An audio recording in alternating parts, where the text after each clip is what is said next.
اليسار سيدنا ومولانا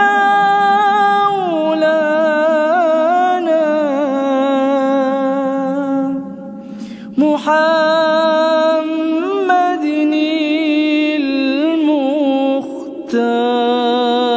المختار وآله الأطهار وأصحابه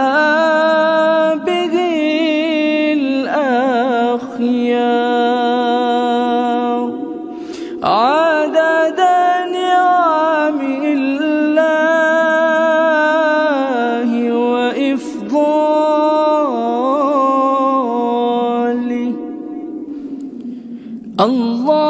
اللهم صل وسلم على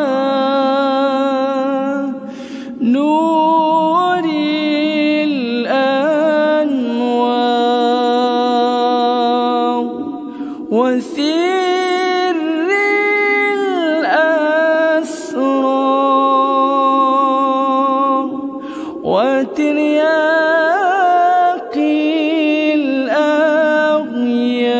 الأغيار ومفتاح باب اليسار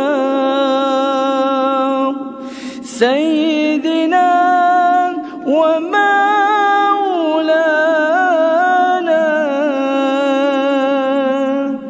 محمد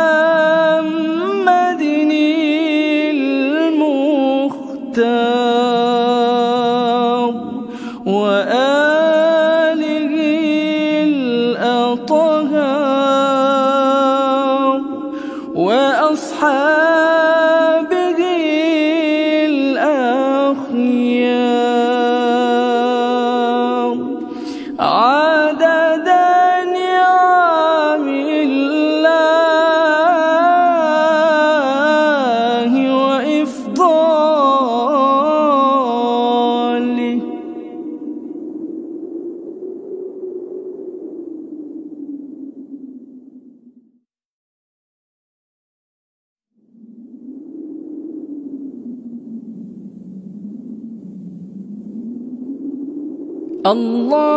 اللهم صل وسلم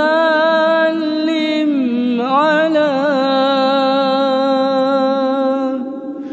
نور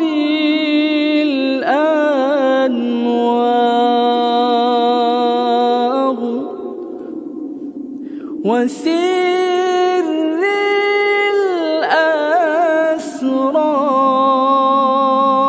الأسرار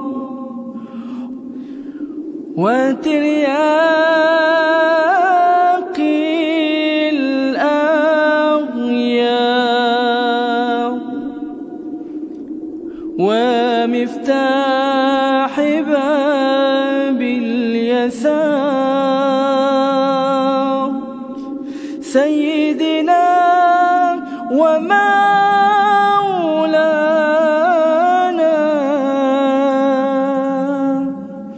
محمد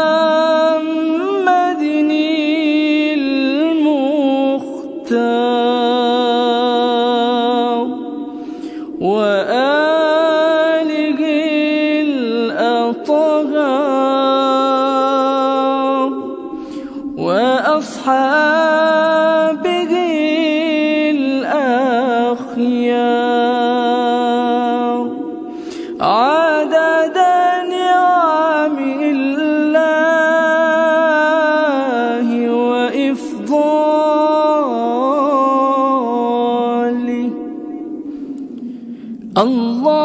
اللهم صل وسلم على نور الأنوار وسر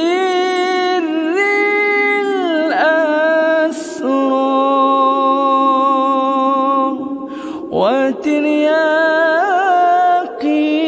الأغيار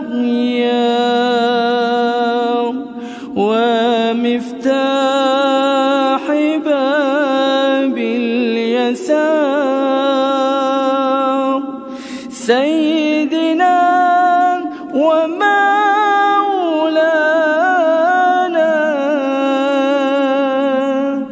محمد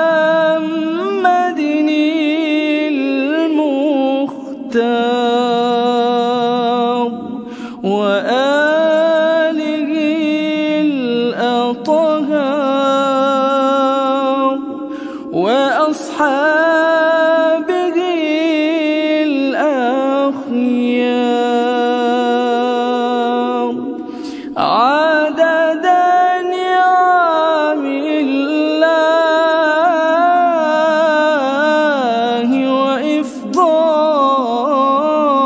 وإفضاله.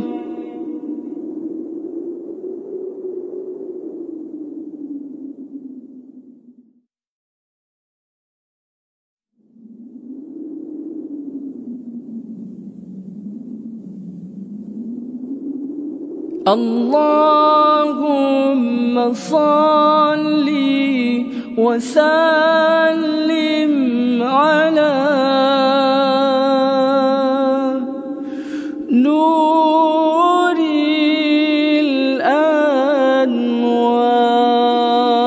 الأنوار وسر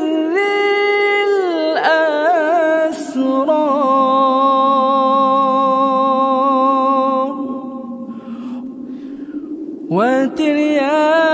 وترياق الأغيار ومفتاح باب اليسار سيدنا ومولانا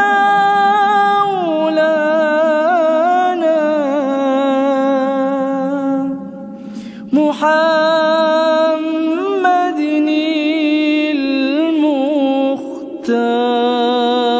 المختار وآله الأطهار وأصحابه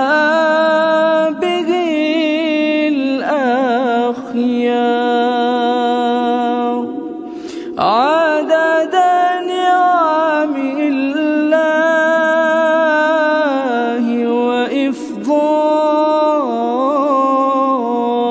وإفضاله.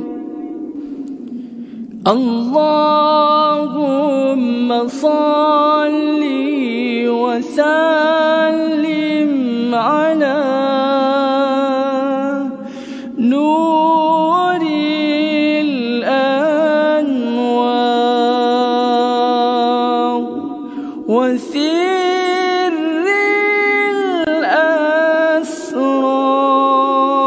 الأسرار وترياق الأغيار ومفتاح باب اليسار سيدنا ومولانا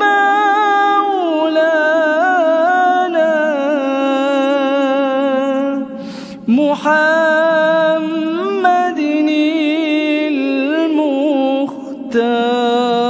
المختار وآله الأطهار وأصحابه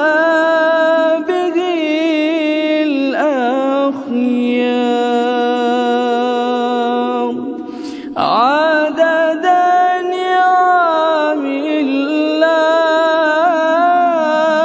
الله وإفضاله.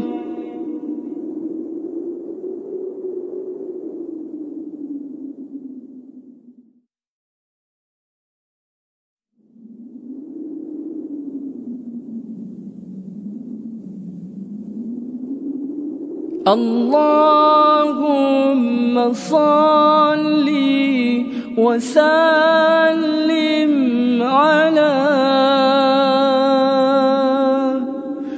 نور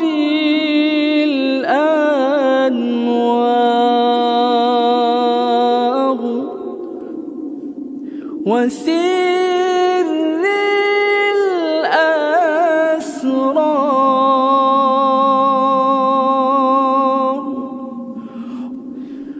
وترياق الأغيار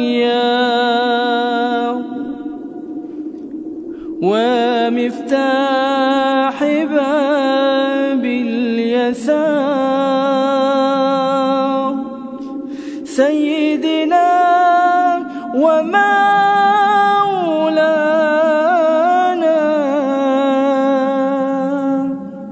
محمد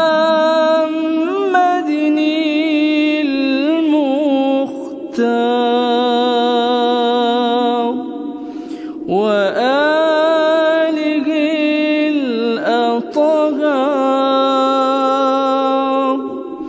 وأصحابه الأخيار عدد نعم الله وإفضاله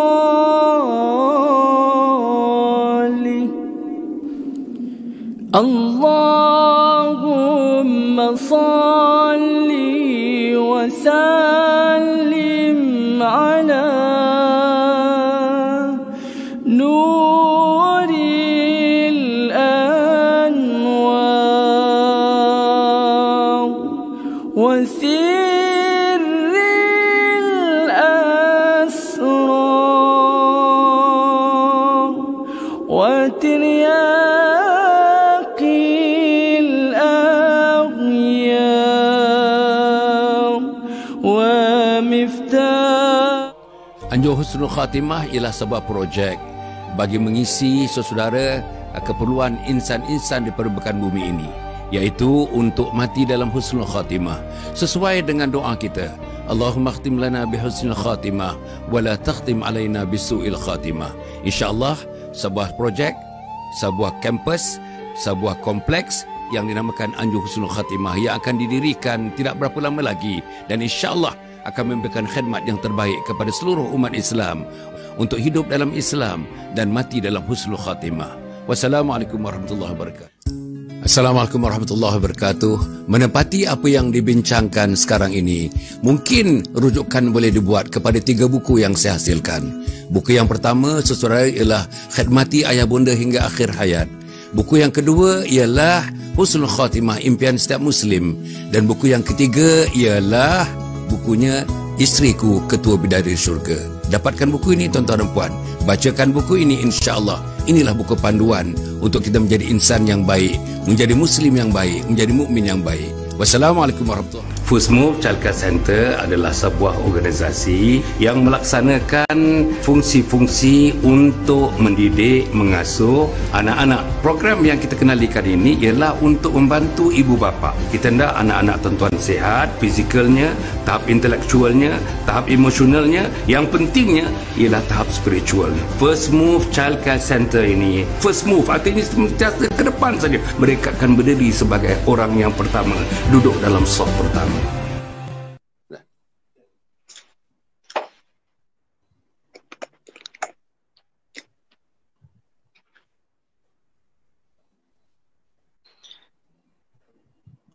Assalamualaikum warahmatullahi wabarakatuh.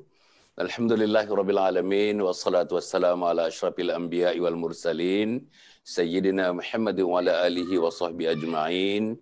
Subhanaka la ilma lana illa ma 'allamtana innaka antal alimul hakim wa la haula wa la quwwata illa billahil aliyyil azim. Qala rabbi shrah li sadri wa yassir li amri wa hlul 'uqdatam min lisani yafqahu qawli. Qala Allah Ta'ala fi kitabil aziz, a'udzu billahi minasyaitonir rajim. Laqad ja'akum rasulun min anfusikum azizun 'alaihi ma 'anittum harisun 'alaikum bil mu'minina raufur rahim. Sadaqallahul azim. Saudara yang saya muliakan sekalian, syukur kita kepada Allah Subhanahu wa taala dan terima kasih yang tak terhingganya kepada para penonton yang memberikan sokongan. Untuk pengetahuan, 2 orang ahli panel, malam ini ialah malam yang ke-128 kita bersiaran. 128 hari berturut-turut, kecuali kita ada cuti sebentar pada Hari Raya Aidilfitri yang lepas. 128 hari. Dan 128 pagi, kita satu hari bersiaran minimumnya 2 kali. Pagi pukul 7 kita panggil titisan embun pagi. Seolah-olah seperti kuliah subuh menjelang kuliah duha begitu. Yang ini dah 128 pagi dan malam 9.15 malam kita bersiaran bersama dengan rakan-rakan, bersama dengan teman-teman yang menjadi ahli panel ataupun menjadi tetamu-tetamu saya. 100 lebih kawan-kawan sudah meraihkan kita dan meraihkan tuan-tuan dalam majlis ini. Masya Allah tuan-tuan. Belum ada lagi setakat ini yang saya telefon, yang saya bercakap dengan dia, yang nampak-nampaknya decline, yang nampaknya kurang memberi sambutan di atas pelawaan itu. Tetapi kebanyakannya Alhamdulillah menyambut dengan penuh semangat, menyambut dengan penuh tawaduk, menyambut dengan penuh keikhlasan untuk menyertai bersama-sama dalam konteks mendakwahkan agama Allah Subhanahu Wa Taala. Inilah yang kita lakukan tuan-tuan, inilah yang saya lakukan. Sebenarnya dalam bidang macam ini, lapangan macam ini, saya sebagaimana mungkin tuan-tuan sebagainya kenal dan tahu, dah 40 tahun dalam bidang dakwah ini daripada universiti dulu, sampailah sekarang ni dah umur kubur kata rumah kata pergi, kubur kata mari lah tuan-tuan, insya-Allah.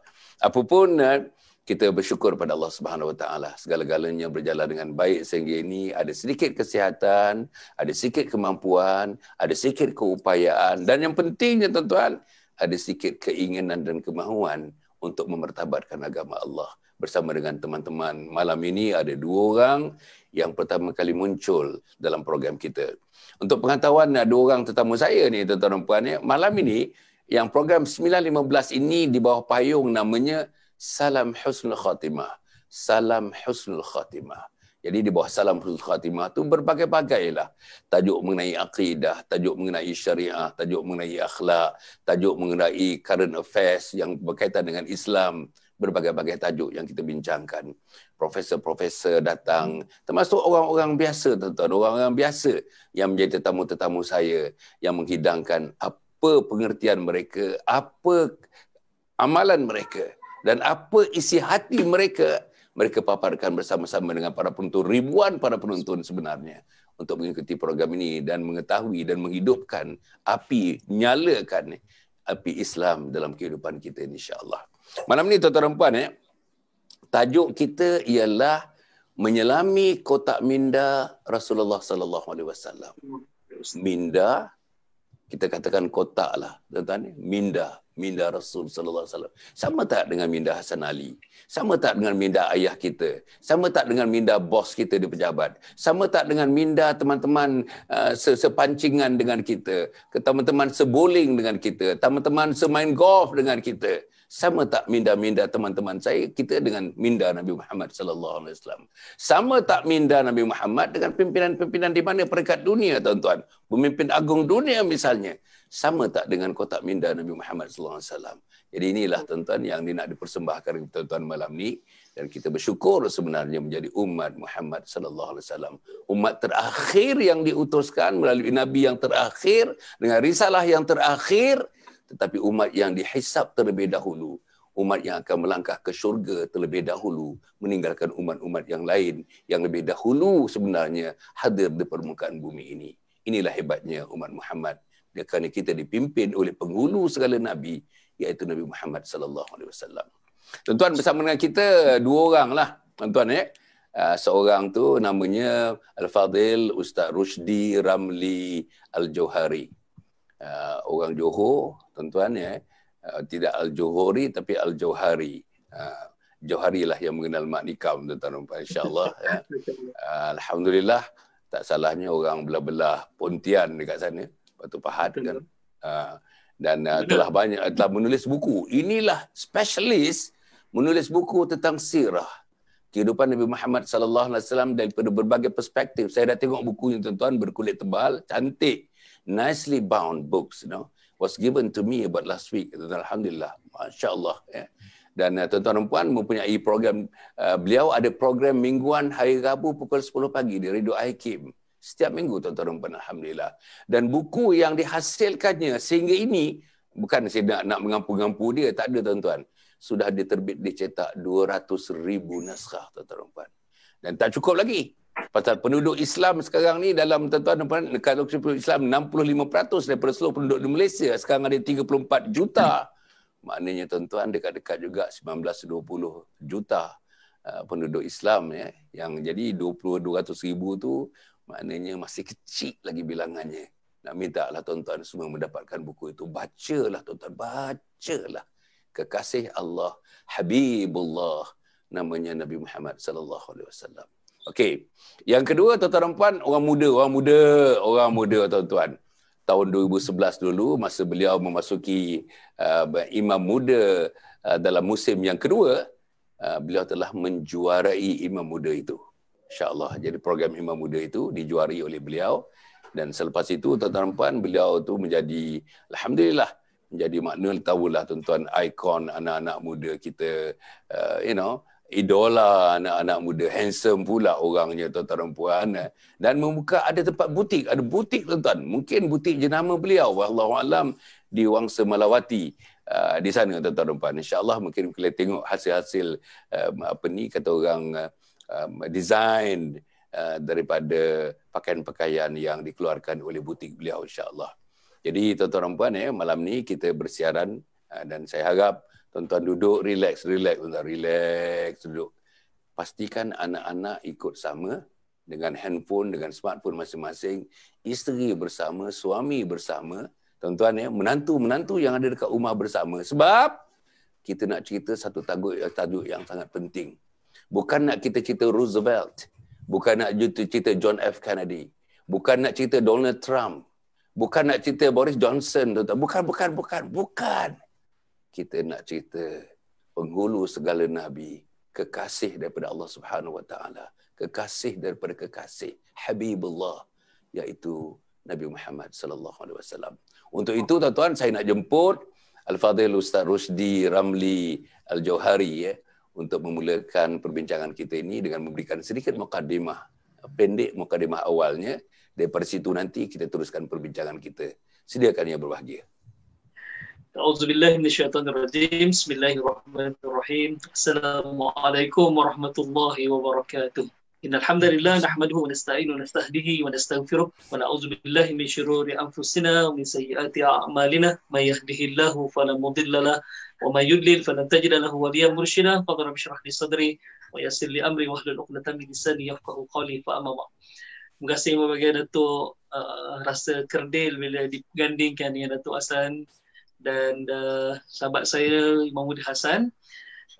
Bila kita berforum dan saya lihat di skrin sekarang ni ada 3 orang, saya teringat sewaktu forum perdana awal Islam dulu bila Datuk mempengerusikan forum perdana awal Islam, dan ketika itu kita tahu bahawa pasangan dan gandingan yang terhebat untuk Datuk adalah almarhum Tuan Guru Datuk Dr. Harun Din dan juga almarhum Datuk Ismail Kamus. Jadi bila kita digandingkan dengan Datuk Hassan, ya Allah, rasa kerdil sangat dan rasa Masya Allah tak selayaknya untuk menggantikan yang Tok Guru kita yang telah meninggalkan kita kan. Tapi Masya Allah kita anggaplah Tok ni forum anak muda Tok Insya Allah. Insya Allah.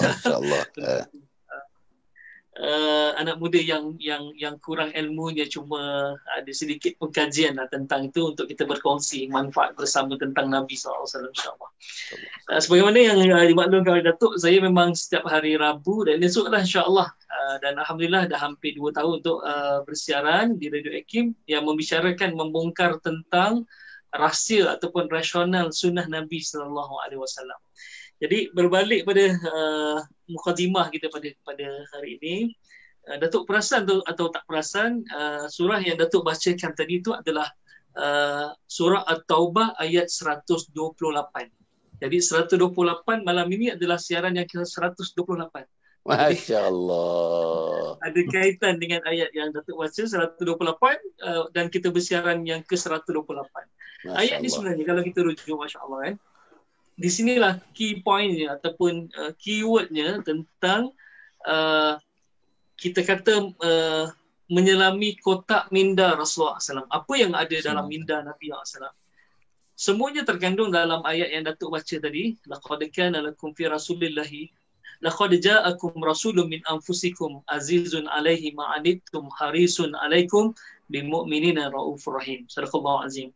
Laqad sesungguhnya ja'akum telah datang rasulun, seorang rasul min anfusikum daripada kalangan kamu, azizun alaih, yang sangat berat penderitaannya, ma'anitum harisun alaikum bil mu'minin, yang sangat menginginkan kebaikan untuk kamu semua, itu orang-orang yang beriman. Dan Nabi SAW dengan orang yang beriman ni raufur rahim. Rauf ni maksudnya adalah Nabi sangat pemurah, sangat penyayang, rahim, sangat mengasihani. Jadi perkataan harisun alaikum bermaksud Nabi ingin sangat kebaikan dan juga ingin sangat keselamatan untuk kamu, iaitu umat Nabi Muhammad SAW. Jadi kalau kita bicara tentang apa yang kita boleh bongkar daripada kotak minda Rasulullah SAW adalah lain tak bukan baginda ingin kebaikan untuk kita. Saya ingin berkongsi sedikit tentang kajian yang saya buat. Kita kadang-kadang fikir, contohnya ialah anggota wuduk. Dia adalah amalan yang sunnah dan anggota yang sunnah kita pandang remeh. Tetapi di situlah sebenarnya kebaikan dan kunci kebaikan. Contohnya, kalau kita mengambil wuduk, kita membasuh tangan kita yang pertama ni, kan? Di sinilah sebenarnya kunci kebersihan dalam diri kita. Sebab bila kita bangun daripada tidur, ya, malam tidur mungkin kita ada gatal, kita garu dan segala bakteria tu melekat pada kuku kita, dan kita cedok air dalam bekas untuk berwuduk, masukkan air dalam mulut kita dan dalam hidung kita, telah memasukkan kotoran tersebut, telah memasukkan bakteria tersebut. Tetapi Nabi SAW mengajar kita, ada hadis daripada Abu Hurairah radhiyallahu an, kata Nabi SAW, bila seorang kamu bangkit daripada tidur, hendaklah kamu membasuh tangan kamu sebanyak 3 kali sebelum mencelupkan tangan kamu ke dalam bijana, kerana kamu tidak tahu di mana tangan kamu bermalam. Sebenarnya kalau kita lihat, amalan basuh tangan ini, dia adalah amalan sunnah dalam wuduk. Dan kalau kita tak basuh kedua tangan sampai ke pergelangan tangan ini, masih sah wuduk kita, kan? Masih sah. Dan kita anggap ini adalah satu perkara yang remeh sebenarnya, dan satu perkara yang kecil, hanya basuh tangan. Sedangkan anggota wuduk yang fardu adalah muka, tangan sampai ke siku, kepala dan kaki. Itu sahaja. Kalau kita ambil 4 tu dah memadai, dah sah. Dan kita solat pun sah solat kita. Tetapi apa pentingnya, apa hikmahnya kita basuh tangan dulu? Rupanya di sinilah kunci, ataupun di sinilah kunci kebersihan sebenarnya. Kenapa Nabi SAW ajar kita? Dari sekecil-kecil perkara, maksudnya basuh tangan ini, semuanya adalah untuk kebaikan kita sebenarnya. Sebab kalau kita tak basuh tangan, kita tak tahu di mana tangan kita bermalam pada waktu kita tidur, dan pagi kita terus mencedok air, rupanya kita telah memasukkan segala bakteria, kuman, kotoran daripada tangan kita ni masuk dalam badan kita. Semuanya kebaikan. Kebaikan yang lain, kalau kita rujuk dalam hadis daripada Abu Hurairah radhiyallahu an juga, kata Nabi SAW, jika salah seorang kalian bangun daripada tidur, maka hendaklah ini hadis yang saya baca tentang Abu Hurairah tadi. Jika salah seorang kamu bangun daripada tidur, maka hendaklah membasuh kedua tangannya 3 kali sebelum memasukkan keduanya ke dalam bekas air, kerana sungguhnya dia tidak tahu di mana tangannya bermalam. Hadis riwayat Bukhari. Ini hadis sahih. Satu lagi tu tentang memasukkan air dalam hidung, istinsyar. Disebut oleh Nabi SAW bahawa memasukkan air dalam hidung sebenarnya, kata Nabi SAW, kita tidak tahu, bila kita tidur pada waktu malam, syaitan akan bermalam dalam lubang hidung kita. Kan? Syaitan akan bermalam dalam lubang hidung kita. Jadi memasukkan air dalam lubang hidung, selain daripada kebersihan, untuk membersihkan segala kotoran dalam hidung kita, rupanya dari sudut akhlaknya adalah Nabi ajar kita bahawa bila seorang manusia itu tidur, syaitan akan bermalam dalam lubang hidung. Jadi memasukkan air dalam lubang hidung itu sebenarnya adalah untuk, pertama, membersihkan hidung, yang kedua adalah untuk mengeluarkan syaitan yang bermalam dalam lubang hidung seorang manusia yang tidur. Jadi rupanya dengan sekecil-kecil perkara dan anggota wuduk yang sunnah, memasukkan air dalam hidung, kan, dipanggil istintar ni, masukkan air dalam hidung, kita nampak perkara itu kecil, tetapi semuanya ada kebaikan untuk kita. Jadi Nabi SAW, maksudnya segala perkara yang Nabi buat, hatta sekecil-kecil perkara, anggota sunnah dalam wuduk, kan, rupanya di situ ada kebaikan, dan kebaikan tu pulang kepada kita manfaatnya tu. Itu untuk mukadimah daripada. Alhamdulillah.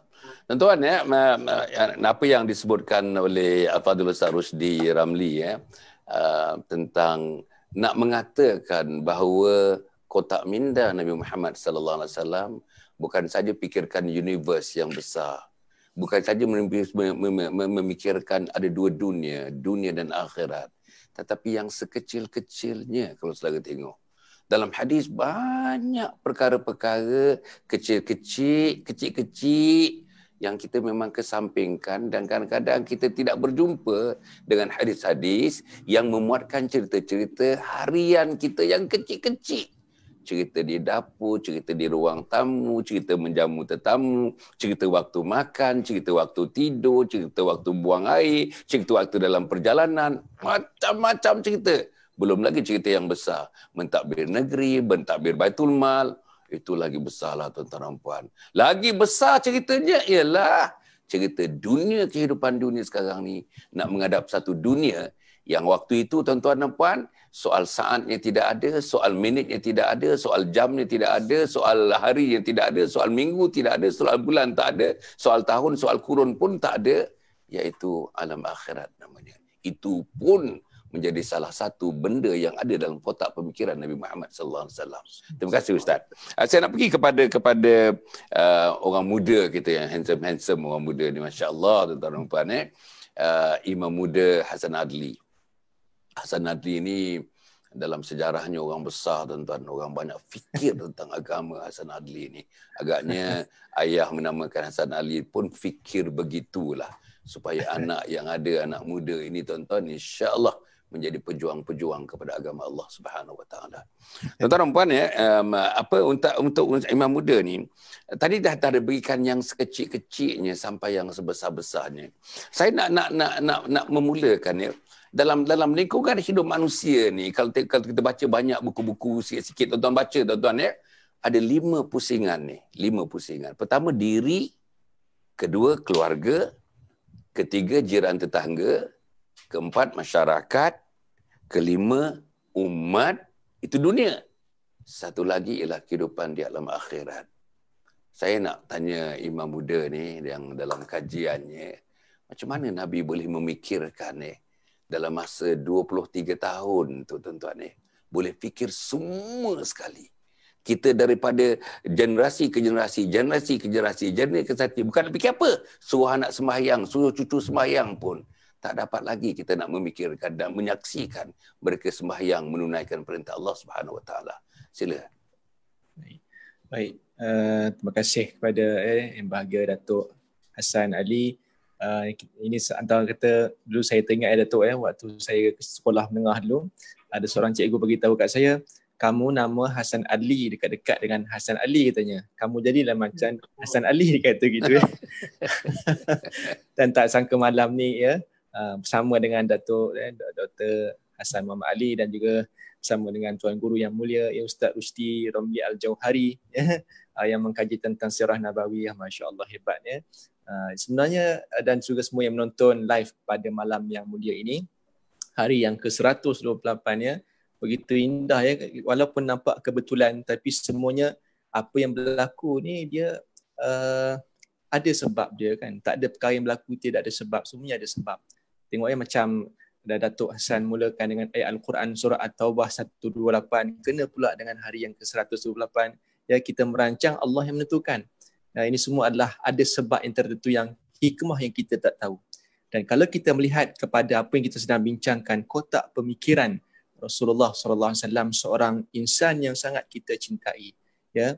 Kalaulah bayangkan, kalaulah baginda Nabi SAW berada di hadapan kita, Allah saya yakin Ustaz Rusdi, Datuk Hasan Ali dan semua penonton yang menonton live ini, bayangkan kalau kita ini di hadapan kita, Rasulullah, apakah perasaan kita?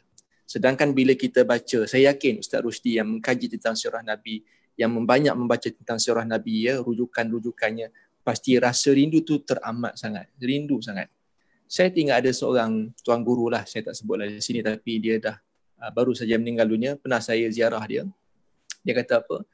saya selalu sejak 2-3 bulan ni banyak baca sirah Nabi. Ya, banyak kerana terlalu banyak membaca sirah Nabi sehingga dia kata terbawa-bawa Rasulullah dalam mimpinya. Ya, luar biasa. Saya pun tak tahu, mungkin Ustaz Rushdi barangkali pernah bermimpi Rasulullah, wallahualam. InsyaAllah mudah-mudahan direzekikan, ya. InsyaAllah, dan saya juga mudah-mudahan direzekikan dan kita semua insyaAllah. Baik, kita nak lihat bagaimana pemikiran Rasulullah SAW hebat.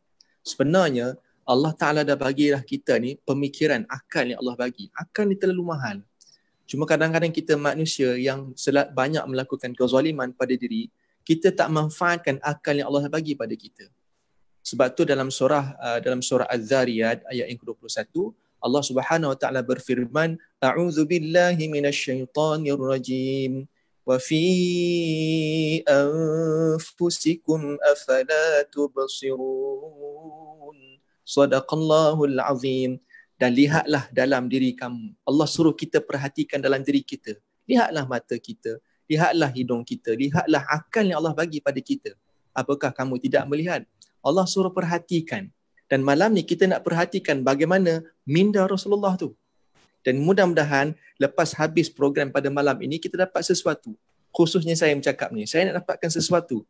Sebab kita nak jadi hebat, kita nak jadi hebat macam Rasulullah mungkin tak dapat macam tu, ya. Tetapi kita cuba untuk menjadi sehebat Rasulullah SAW. Antaranya dalam bab pemikiran Rasulullah SAW. Satu perkara yang macam Datuk Hassan sebutkan tadi, ya, bagaimana Nabi SAW boleh, ya, dalam tempoh 23 tahun, ya, menerajui satu tampuk kepimpinan yang luar biasa dengan penuh dengan ujian daripada zaman jahiliah, daripada tidak ada Islam, ya, daripada zero, ya, to hero dalam tempoh 23 tahun, mengubah 360 darjah kemanusiaan itu sendiri, mengubah bentuk pemikiran manusia, mengubah bentuk, ya, adat manusia, semua. Ya Allah, luar biasa. Satu perkara yang saya nampak, ya Datuk, Ustaz Rushdi dan penonton semua, satu perkara yang ada pada Nabi SAW, pada pemikiran Nabi itu yang saya nampak, Nabi SAW selalu melihat masalah ujian itu adalah satu peluang, bukan masalah. Banyak di kalangan kita, termasuklah saya bercakap ni, kita melihat ujian itu masalah. Tetapi Nabi SAW tidak pernah melihat ujian itu masalah.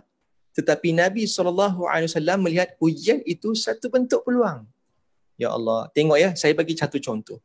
Bila Nabi SAW, ya, orang Mekah semua buang Nabi, hina Nabi dan sebagainya, akhirnya Nabi pergi ke Taif.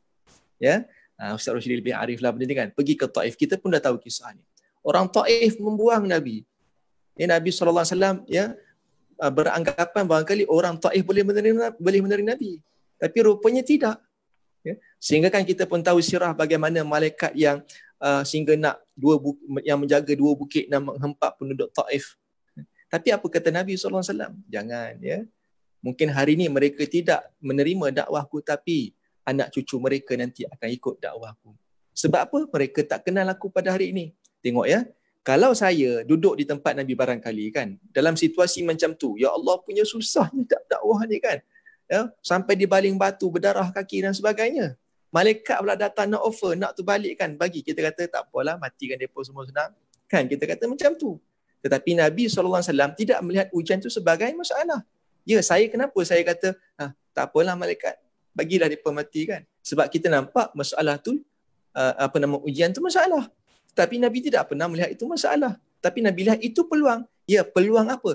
Peluang nanti kalaulah mereka ini dimatikan, nanti siapa nak ikut aku? Tapi biarlah mereka ni membuang aku pada hari ini. Tapi aku yakin satu hari nanti anak cucu mereka akan menerima dakwah Islam. Tengok, Nabi melihat masa depan. Allah, luar biasa ya. Begitu juga kita lihat bagaimana sirah Nabawiyah, bagaimana Nabi dalam peperangan Khandaq, ya. Ketika itu Nabi sedang menggali gali parit di Madinah ketika itu, ya. Bila mana para sahabat sedang menggali parit bersama Nabi SAW.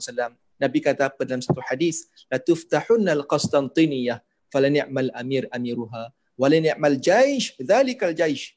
Oh, hebat kata Nabi. Tengok, pandangan ni kata bentuk pemikiran Nabi yang melihat masa depan, tidak melihat pada masa lalu. Ya, masa lalu perlu sebagai panduan, tapi yang kita lihat ialah masa depan. Sedangkan perkara itu apa Nabi kata, Islam ini akan sampai ke Konstantinopel. Yang ni hari ni Turki lah. Hari ni pun kita tengok Hagia Sophia pun dah dilaungkan azan dan sebagainya. Tengok. Nabi dah kata, Islam akan sampai ke Konstantinopel. Sebaik-baik pemimpin-pemimpin yang menerajui pada ketika itu. Dan sebaik-baik tentera yang mengikut pemimpin pada ketika itu. Jadi kita pun tahu kisah Sultan Muhammad Al-Fatih. Cuma nak ceritanya, berapa ratus tahun selepas Nabi sebut hadis ni, dikatakan 800 tahun selepas itu, barulah Islam sampai ke Konstantinopel. Usaha tu dah ada, tapi benar-benar Islam menapak kaki ke Istanbul 800 tahun selepas Nabi sebut hadis tu. Ui, hebat. Bagaimana Nabi menyebutkan perkara ini? Nabi dah 800 tahun dah dia nampak benda ni. Dan ketika itu sebenarnya Nabi nak bagi semangat pada sahabat. Jangan kamu bimbang, Islam bukan di Mekah, Madinah, tapi Islam di seluruh dunia. Jadi itu kita nampak kehebatan Nabi. Yang pertama, Nabi melihat ujian itu adalah satu bentuk peluang. Itu juga berlaku pada kita mudah-mudahan. Yang keduanya, Nabi sentiasa melihat masa depan. Jangan tengok masa lalu. Bila kita lihat masa lalu, kita akan sedih. Tapi kalau kita lihat masa depan, insya-Allah kita akan nampak hidup kita semakin cerah, ada harapan. Ya wallahu alam. Masya-Allah. Cantik tuan-tuan. Macam saya ingat-ingat masa muda-muda dulu masa kat universiti ikut tutorial tuan-tuan tutorial. Kita profesor dah bagi lecture. Jadi untuk mendalami lagi kita pecah kepada kumpulan kecil namanya tutorial. Jadi saya pernah jadi tutor universiti satu masa dulu Jadi bila terdengar ni tuan-tuan teringat betul-betul saya duduk dalam satu kelas tutorial. Masya-Allah. Cantiklah tuan-tuan. Dia punya bertatah bertitik tuan-tuan cara menyampaikannya. Masya-Allah. Allah bagilah kelebihan ini kepada imam dan saya harap kita gunakan sebaik-baiknya insya-Allah untuk umat Muhammad sallallahu alaihi wasallam. Tadi yang dia dia punya conclusion dia. He elaborated. Tak panjang sangat, tak pendek sangat. And then he concluded. Apa dia kata? Nabi melihat peluang itu, ujian itu satu peluang. Itu penting tuan-tuan. Ujian satu peluang. Orang motivasi memang menggunakan ini tuan-tuan. Ujian satu peluang. Itu orang motivasi. Dan motivasi ini tidak lain tidak bukan daripada perjuangan kehidupan Nabi Muhammad sallallahu alaihi wasallam. Orang barat yang mengambil perkataan ini pun sebenarnya hasil daripada pemikiran seorang insan. Seorang insan. Kalau tuan-tuan buat satu piramid besar, dalam itu ada mungkin bilion, trilion manusia sejak Adam alaihissalam sampai sekarang ni, di kemuncaknya Nabi Muhammad sallallahu alaihi wasallam. Tuan kemudian yang kedua dia kata tadi tentang lihat masa depan. Lihat hadapan, tengok hadapan. Tuan-tuan kalau tengok ada hadapan masa umat ni, tengok ada hadapan budak-budak Malaysia ni, anak muda Malaysia ni, cucu saya, cicit saya. Saya tak tahu ada Islam, tak ada Islam dalam kehidupan mereka. Itu. Nabi dah fikir tuan-tuan. Nabi dah fikir banyak hadis-hadis yang menggambarkan manusia akhir zaman, umat akhir zaman. Yang nak dielakkan sama sekali oleh Nabi, janganlah apa yang telah dipikirkan itu berlaku kepada umatnya. Meninggalkan sembahyang itu umat akhir zaman. Bergaduh itu umat akhir zaman. Tak sepakat itu umat akhir zaman. Laki-laki macam perempuan itu umat akhir zaman. Perempuan macam laki-laki itu umat akhir zaman. Gay, lesbian itu umat akhir zaman. Women liberation itu adalah umat akhir zaman. Baik, jadi saya seronoklah mendengarnya tentang tutorial daripada Imam Muda Hasan Adli. Seronok saya betul. Lillahi ta'ala saya seronok tuan-tuan. Jadi inilah saya harap para penonton. Rugi sangatlah kalau anak kita tak ada bersama-sama dengan kita. Kalau tuan-tuan pakai misalnya notebook, tuan-tuan besar sikit skrinnya, anak-anak kita boleh tengok ramai, termasuk ahli-ahli keluarga kita, tuan-tuan perempuan. Baiklah, saudara, apa yang pentingnya, dua tadi perkaranya. Ujian, maknanya adalah merupakan satu peluang. Ambil COVID-19 ni, tuan-tuan. COVID-19 ni, ini ujian, musibah, ujian. Tapi apa dia di sebaliknya, tuan? Apa di sebaliknya? Ujian macam peluang. Peluang ni apa? Agaknya tak pernahlah suami itu jadi imam dalam hidupnya. Tuan-tuan, at the height of the COVID-19, when we were on total lockdown, tuan-tuan tak boleh pergi masjid, tak boleh pergi surau.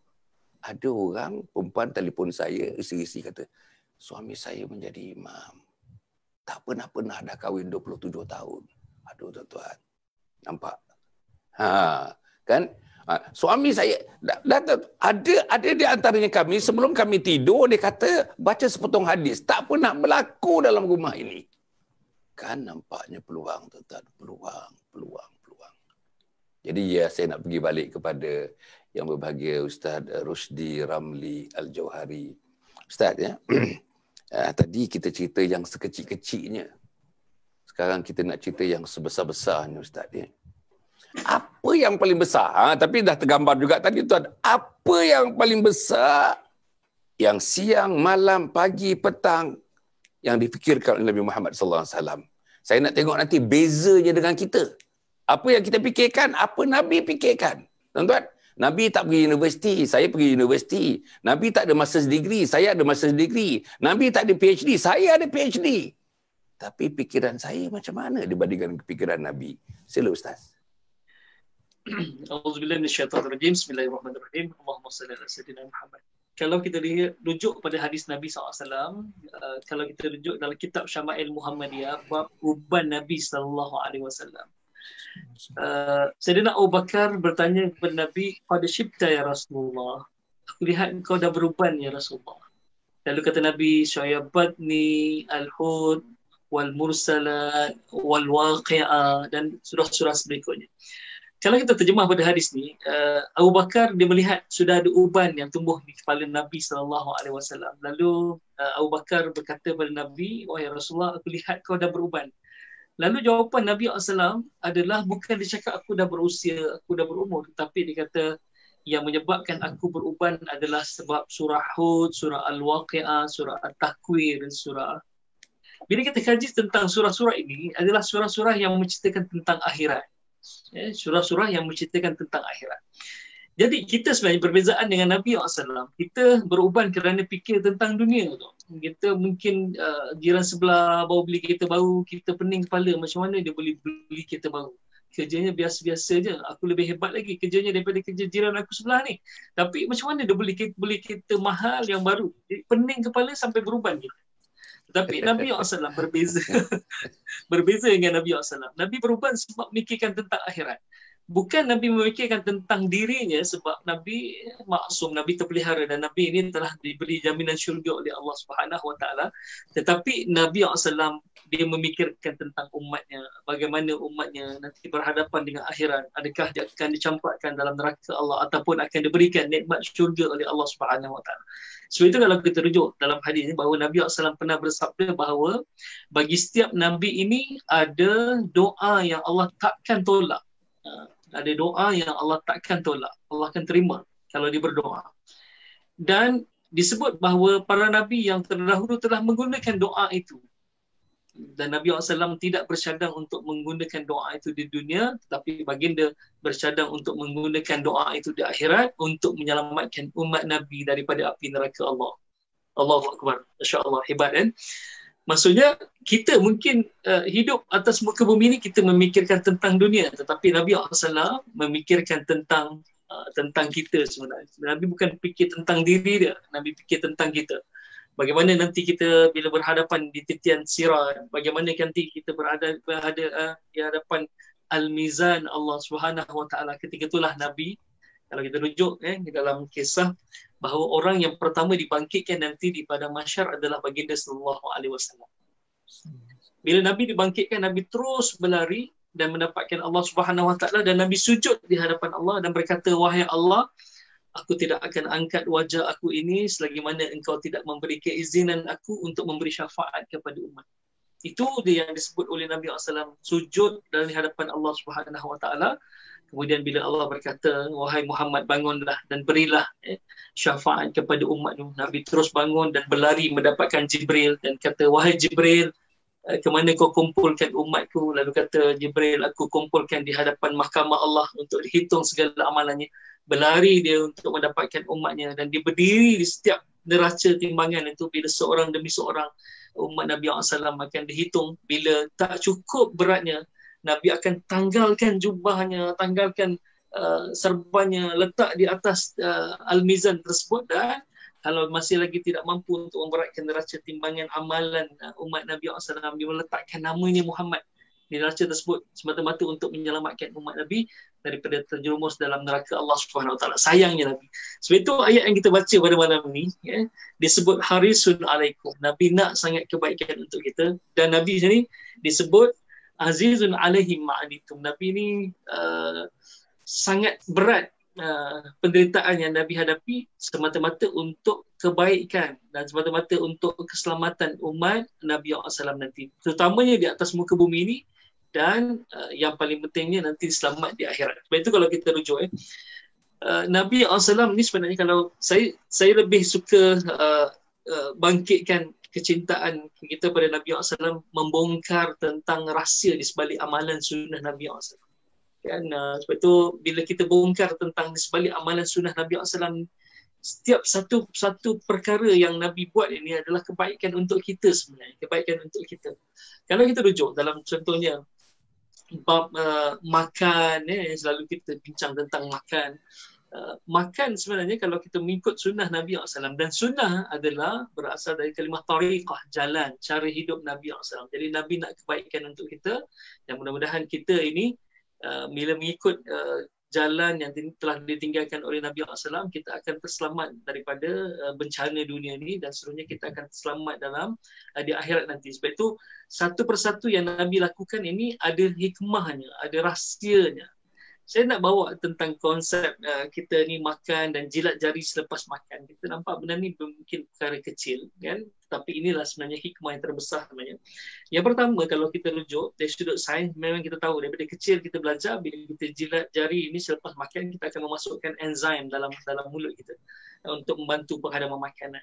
Tetapi rupanya Imam Al-Ghazali kaji kenapa baginda Rasulullah SAW menjilat jarinya, sebab kata Imam Al-Ghazali, kita tidak tahu di mana letaknya keberkatan di sudut makanan tersebut. Sebab itulah baginda Rasulullah SAW akan memasukkan setiap butiran nasi dalam atau butiran makanan itu dalam perut Nabi SAW.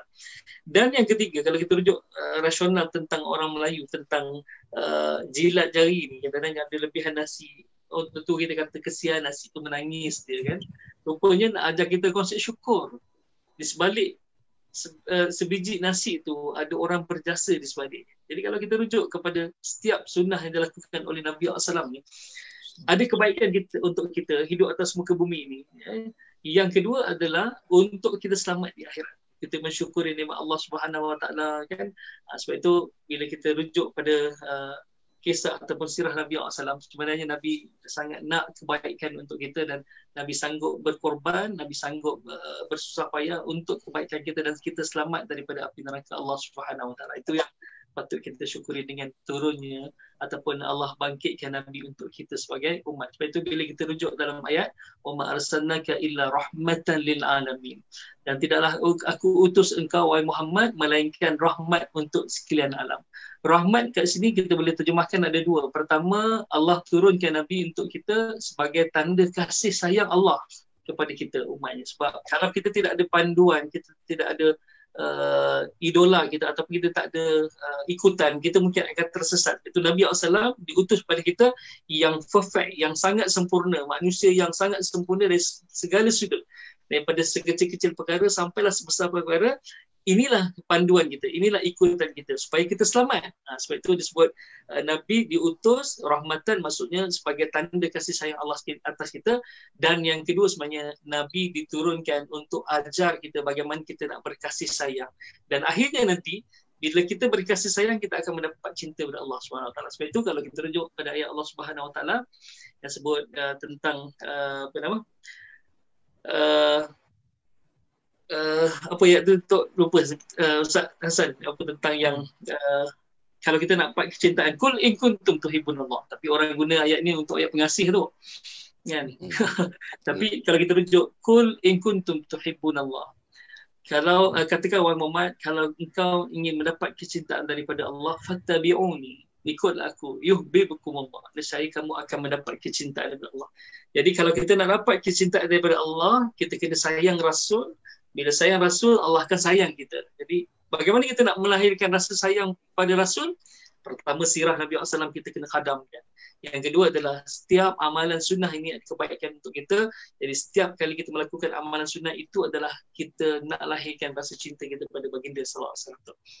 InsyaAllah. Tuan sebenarnya Ustaz ini memang ada program mingguannya. Saya nak ulang kepada mereka yang baru menonton, tuan-tuan dan puan, IKIM besok pukul 10 setiap hari Rabu, iaitu cerita tentang di sebalik sunnah Nabi Muhammad sallallahu alaihi wasallam. Sebab itu tuan-tuan, dalam perbincangan beliau ni dia mengalir ke situ, tuan-tuan, mengalir ke situ. Dan saya berharap satu masa nanti kita buat 1-2 program di sini dalam Salam Husnul Khatimah ini, bincang betul-betul untuk dibentangkan. Ustaz, kita punya ni ialah persiaran ni macam subuh tadi kan, subuh tadi, titisan embun pagi tadi, dia punya reach dia sampai dekat 120,000 ya, maknanya ramai betul ya, betul. Jadi ini kalau kita dapat bentangkan begitu, tuan-tuan. Kalau kita biasanya saya bersyarah di masjid dan sebagainya, di depan ada 20-30 orang. Tapi kat sini 120,000 orang. Yang ini maknanya kita gunakan teknologi ini ya. Inilah teknologi yang digunakan, tuan-tuan. Teknologi ini kalau kita gunakan untuk tidak kebaikan, dia tidak kebaikan. Kalau kita gunakan untuk jalan yang dimurkai Allah, dia akan jalan yang dimurkai Allah. Tapi kita di Yayasan Sabha ini cuba untuk dijadikan tariq, jalannya ialah jalan menuju kepada Allah Subhanahu Wa Taala. Supaya kita dapat mengikuti sekurang-kurangnya, tuan-tuan, faham tentang sunnah, lakukan sunnah, ikutkan sunnah. Ingat kata-kata Ustaz Rusdi tadi, bila kita kasih kepada Nabi, maka Allah pun kasih kepada kita, tuan-tuan dan puan, insya-Allah. Jadi sebelum kita berehat, saya nak pergi kepada Imam Muda Hasan Adli. Lepas tu kita rehat dalam 1 minit begitu ya. Imam Muda tentang pemikiran Nabi ni, balik kepada kotak pemikiran Nabi ni. Yang dilaporkan oleh Aisyah radhiyallahu anha bila ditanyakan macam mana sembahyang malam Nabi Muhammad sallallahu alaihi wasallam. Jawab Aisyah kepada para sahabat ialah, aku adalah orang yang biasa berada di belakang Nabi, tidak berapa jauh, tidak berapa dekat dengan Nabi untuk menyaksikan sembahyang malam Nabi Muhammad sallallahu alaihi wasallam. Apa aku pastikan, waktu sujudnya begitu lama, Dan dalam sujudnya antara yang aku dengar dengan jelas, Nabi ulang. Aku tak tahu berapa ratus kali dia ulang dalam sujud yang begitu lama. Apa yang disebutnya? Ummati, umatku. Dan bila Nabi bangun daripada tempat sujudnya, aku lihat banjir air mata Nabi di tempat sujudnya, memikirkan umatnya antaranya.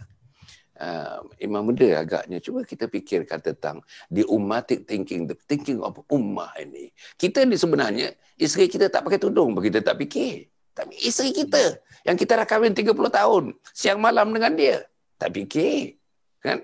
Anak kita, anak perempuan kita, anak laki-laki kita dah umur 23 tahun, tuan-tuan, pergi market, pergi shopping, pakai seluar pendek. Macam mana? Sila, Hasan Adli. Terima kasih Datuk. Kemudian Ustaz Rusdi Ramli, seterusnya kepada semua yang menonton live ini.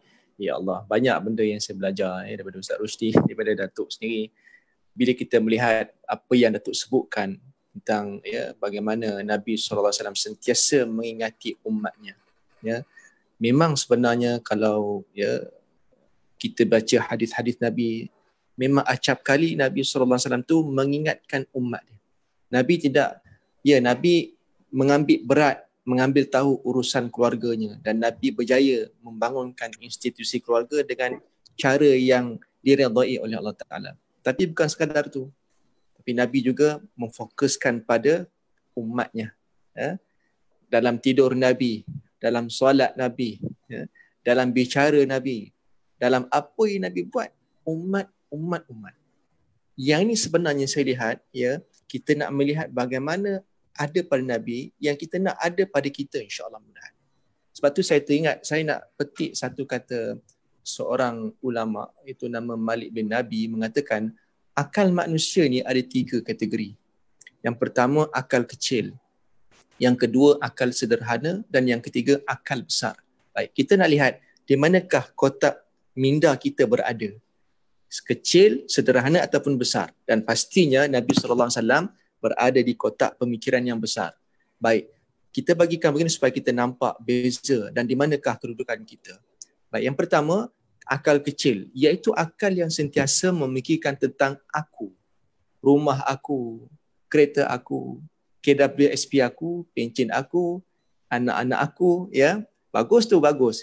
Ya, betul lah kita, rumah aku, kereta aku, secure, kita nak secure, ya. Makan minum aku, gaji aku, pencen aku dan sebagainya. Ya, ini akal kecil. Walaupun dia memiliki PhD ke ataupun dia memiliki pangkat yang besar, tapi kalau dia memikirkan tentang aku, sebenarnya orang ini adalah kategori minda ataupun akal yang kecil. Nabi tak duduk seperti ini. Ya, baik, kita pergi pada akal yang sederhana, iaitu akal yang mana dia bukan sekadar memikirkan tentang aku, tetapi dia mengambil tahu perkara lain. Dia ambil tahu hal isu semasa, dia ambil tahu isu kejiranan. Kalau tanya dekat dia, rumah nombor berapa? Rumah nombor 3 jalan 91. Oh, itu rumah Kak Limah tu. Itu semalam suaminya baru cerai, contoh. Dia tahu je. Cerita, dan lorong mana? Oh, lorong belakang tu. Itu semalam anak dia baru nikah seorang lagi. Tahu je. Maknanya dia ambil tahu. Ya, bagus. Mengambil tahu urusan kejiranan tu bagus. Ya. Dia ambil tahu juga cerita bab politik pun dia tahu. Cerita apa, bola sepak tahu, bagus. Ya, tapi sekadar mengambil tahu. Dia tidak, orang kata apa, tidak memberikan tak ada sumbangan apa-apa, hanya ambil tahu je. Jadi kalau kita nak ambil di semua rujukan, ya boleh. Ya, Nabi tidak duduk pada tempat ini. Adakah kita di sini? Mungkin kita berada di sini. Dan kita nak ambil satu lagi level, iaitu minda besar ataupun akal yang besar. Yang inilah ada pada Nabi, ada pada tokoh-tokoh ilmuwan Islam yang terdahulu, Ibn Khaldun, Ibn Rushd, Al-Khawarizmi, Ibn Sina dan lain-lain, dia duduk begini. Begitu juga ulama-ulama ketika hari ini pun yang hebat-hebat pun begini akalnya, mindanya. Sama macam minda Nabi SAW. Iaitu akal besar, iaitu yang mana dia bukan fikir tentang aku. Ya, aku ni disettle. Rumah aku disettle. Dia ambil tahu juga urusan lain. Dia ambil tahu hal semasa dan sebagainya. Tetapi dia fikir apa yang boleh aku sumbangkan untuk agama. Apa yang boleh aku sumbangkan kepada masyarakat. Ni. Ini Nabi. Nabi bukan duduk akal kecil sederhana. Tengok ya. Nabi fikir. Makan Nabi pun ingat umat. Macam mana ni aku nak bangunkan ya jiwa umat aku ni.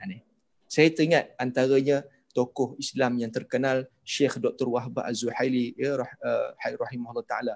Pernah orang tanya pada Dr. Wahbah Az-Zuhaili, ya, Doktor, ya, kamu seorang yang banyak menulis kitab, ya, banyak kitabnya kan, ya. Fiqhul Islami wa Adillatuhu, kitab banyak, ya, cerita kitab, Tafsir Al-Munir, ya. Dia orang yang hebat, seorang pendakwa yang terkenal. Orang tanya kepada beliau, Syekh, ya, kalaulah Syekh diizinkan untuk umur panjang, ya, Syekh seorang yang berjaya, apa lagi Syekh yang rasa-rasa benda yang belum dapat lagi, ya, teringin sangat nak dapat satu benda. Kalau orang tanya soalan ini pada saya, Ustaz, agak-agak Ustaz, apa lagi yang Ustaz belum capai? Oh, saya tak dapat rumah banglo lagi. Mungkin itu jawapan saya, kan? Ini yang kata walaupun nampak hebat tapi sebenarnya akal kecil. Tapi kata Dr. Wahbah Az-Zuhaili apa? Aku menginginkan kalau aku dipanjangkan usia, aku nak lihat ya umat Islam boleh solat di Masjidil Aqsa dalam keadaan aman tanpa rasa takut dan cemas. Tu dia fikir. Apakah kita fikir macam tu? Ini kita kata ciri-ciri pemikiran Nabi SAW. Jadi kita di mana? Untuk saya, bukan orang lain, saya sendiri, ya Allah. Makan kita untuk keluarga kita, ya. Bagaimana pula jiran di kita ataupun macam mana umat Islam yang lain? Macam apa yang disebutkan Datuk Hassan tadi kan? Bagaimana tengok anak depan mata kita pun buat perkara yang aurat pun dan sebagainya, kita kata biasa, lantaklah dia dengan Allah Ta'ala. Ini akal kecil walaupun dia seorang hebat. Ya. Baik tuan-tuan dan puan rahmati Allah Subhanahu Taala, ini kita. Kalau boleh begitu. Saya ambil ya sikit lagi Datuk sikit je. Iaitu benda ni orang kata susahnya itu Nabi tak. Kita ambil benda yang simple. Saya bagi contoh begini. Salah satu situasi kita pergi satu masjid. Masjid tu dia punya toilet dia, slipper toilet tu kadang licin. Orang yang akal kecil dia pakai apa? Bila dia pakai slipper tu licin, dia kata apa? Teruknya masjid ni. Duit masjid manalah perginya. Dia tahu komplain je. Orang yang akal sederhana, dia pakai slipper tu licin, dia kata apa? Dia bawa pergi mesyuarat Dia ambil tahu, dia ambil serius benda tu. Dia mesyuarat tentang selipar masjid. Mana pergi duit masjid? Ni 2 jam bincang pasal selipar masjid. Ini akal sederhana. Tapi akal besar luar biasa. Dia pakai selipar tu licin. Dia tak fikir banyak. Macam mana aku nak menyumbangkan selipar ke masjid ni? Dia pergi kedai runcit, beli selipar RM1, RM2, dia wakafkan di masjid. Selesai masalah. Tengok, ya, orang pakai dia dapat pahala, wakaf dapat pahala. Walaupun selipar toilet sekalipun, tapi berapa ramai yang pakai selipar tu dapat pahala. Ini namanya ciri-ciri akal besar. Mulakan di situ dahulu. Wallahualam. Allah. Cantik tuan-tuan, cantik. Saya selalu terjatuh pakai selipar kat toilet tu. Tak licin. Yeah. Tuan-tuan, kita berehat sebentar. Kita berehat sebentar dalam 1 minit begitu tuan-tuan puan. Dalam berehat ni pun kita fikirkan di mana kita. Akal kecil, akal sederhana atau akal besar. InsyaAllah kita rehat tuan-tuan puan. Anjur Husnul Khatimah ialah sebuah projek bagi mengisi saudara keperluan insan-insan di permukaan bumi ini, iaitu untuk mati dalam husnul khatimah sesuai dengan doa kita. Allahumma khtim lana bihusnul khatimah wa la takhtim alaina bisu'il khatimah. InsyaAllah sebuah projek, sebuah kampus, sebuah kompleks yang dinamakan Anjur Husnul Khatimah yang akan didirikan tidak berapa lama lagi, dan insyaAllah akan memberikan khidmat yang terbaik kepada seluruh umat Islam untuk hidup dalam Islam dan mati dalam husnul khatimah. Wassalamualaikum warahmatullahi wabarakatuh. Assalamualaikum warahmatullahi wabarakatuh. Menepati apa yang dibincangkan sekarang ini, mungkin rujukan boleh dibuat kepada 3 buku yang saya hasilkan. Buku yang pertama, saudara, ialah Khidmati Ayah Bunda Hingga Akhir Hayat. Buku yang kedua ialah Husnul Khatimah, Impian Setiap Muslim. Dan buku yang ketiga ialah bukunya Isteriku Ketua Bidadari Syurga. Dapatkan buku ini tuan-tuan dan puan. Bacakan buku ini, insya-Allah. Inilah buku panduan untuk kita menjadi insan yang baik, menjadi muslim yang baik, menjadi mukmin yang baik. Wassalamualaikum warahmatullahi wabarakatuh. First Move Childcare Center adalah sebuah organisasi yang melaksanakan fungsi-fungsi untuk mendidik, mengasuh anak-anak. Program yang kita kenalikan ini ialah untuk membantu ibu bapa. Kita hendak anak-anak tuan-tuan sihat, fizikalnya, tahap intelektualnya, tahap emosionalnya. Yang pentingnya ialah tahap spiritual. First Move Childcare Center ini, First Move artinya sentiasa ke depan saja. Mereka akan berdiri sebagai orang yang pertama, duduk dalam saf pertama. Para penonton yang dimuliakan sekalian tuan-tuan, ya. Tadi para penonton melihat ada 3 perkara di situ. Pertama ialah kompleks Anjung Husnul Khatimah. Tuan-tuan, tuan-tuan rate sendirilah. You do the rating. Sama ada akal kecil, sama ada akal sederhana, sama ada akal besar. Anjung Husnul Khatimah ni satu-satunya dalam dunia. Tak ada di Middle East, tidak ada di Amerika, tidak ada di Eropah, tidak ada di benua Australia, tidak ada di Latin America, yang mungkin ada nanti di Malaysia. Tempatnya di Batu 15, Sungai Semungkit, Sulu Langat. Apa dia kompleks ini tuan-tuan? Harganya 12 juta ringgit. Dibangunkan atas nama non-profit making. Macam mana sumber dananya? Wakaf, zakat, infak, sedekah, fidyah, amal jariah, fisabilillah. Non-profit making. Apa gunanya? Tuan-tuan, gunanya kompleks yang ada masjid. Tengah-tengahnya ada masjid. Awalnya masjid. Boleh menampung 1,000 orang masjid. Tuan-tuan, besar masjid. Tuan-tuan, dengan kompleks dia kita sprawling begitu kompleks dia. Apa gunanya? Gunanya untuk memberikan pendidikan hujung usia untuk mati dalam husnul khatimah. Tak ada orang buat, tuan-tuan. Macam mana program ini? Program ini structured, systematized. Ada dia punya organisasi, ada dia punya bangunan, ada silibus, ada kurikulum, ada modul, ada penyampai, ada coach, ada pembimbing, ada facilitator, dan facilitasnya 3-star hotel. Walaupun 3-star hotel, makannya 3-star hotel, minumnya 3-star hotel, layanannya 3-star hotel, tetapi tuan-tuan dan puan dibuat cara non-profit making. Orang yang miskin ada tapisannya nanti free of charge. Duduk situ 3 hari 2 malam, 3 hari 2 malam. Ada 5 modul. Each module running for 3 days and 2 nights. Habis balik orang lain datang. Habis balik orang lain datang. Setiap masa di situ ada 250 orang. Yang datang daripada Brunei, Singapura, daripada Malaysia, Selatan Thailand, Indonesia. Diorang datang ke situ untuk bincang tentang diri. Bersediakah aku untuk mati dalam husnul khatimah? Allahumma khtim lana bi husnul khatimah wala takhtim alaina bi su'il khatimah. Bersedia tak aku tentang amalan sembahyang? Rukun qaulinya macam mana, rukun qalbinya macam mana, rukun fi'linya macam mana? Tuan-tuan, pengalaman saya lah dengan teman-teman dan sebagainya. Sebagian besar daripada kita tak bersedia untuk bertemu dengan Allah Subhanahu Wa Taala.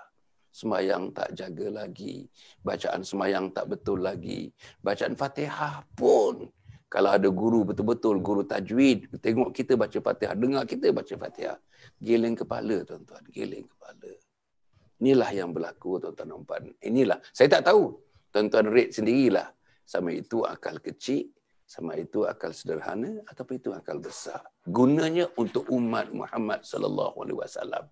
Kita nak tarik seramai umat datang ke tempat ini untuk mereka menyediakan diri dari segi ilmu amal, terbitkan iman dalam kehidupan mereka untuk bertemu dengan Allah, mati sebelum menutup mata, ditalqinkan dan mampu dia menyebutkan la ilaha illallah Muhammadur Rasulullah.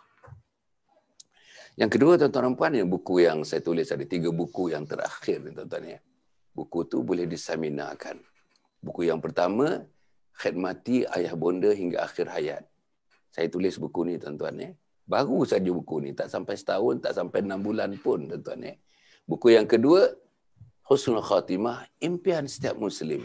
Husnul Khatimah, Impian Setiap Muslim. Buku yang ketiga, Isteriku Ketua Bidadari Syurga. Isteriku bukan ahli syurga.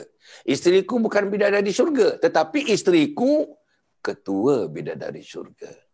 Tuan-tuan, bidadari syurga tu tak pernah mencecahkan kaki ke bumi. Tapi isteriku menghormati suaminya, menghormati anak-anaknya, menghormati jiran tetangga masyarakatnya. Peluhnya mengalir hari-hari membesarkan anak. Atas sebab itu, jaga sembahyangnya, jaga puasanya, jaga auratnya, jaga seluruhnya. Dialah menjadi ketua bidadari syurga.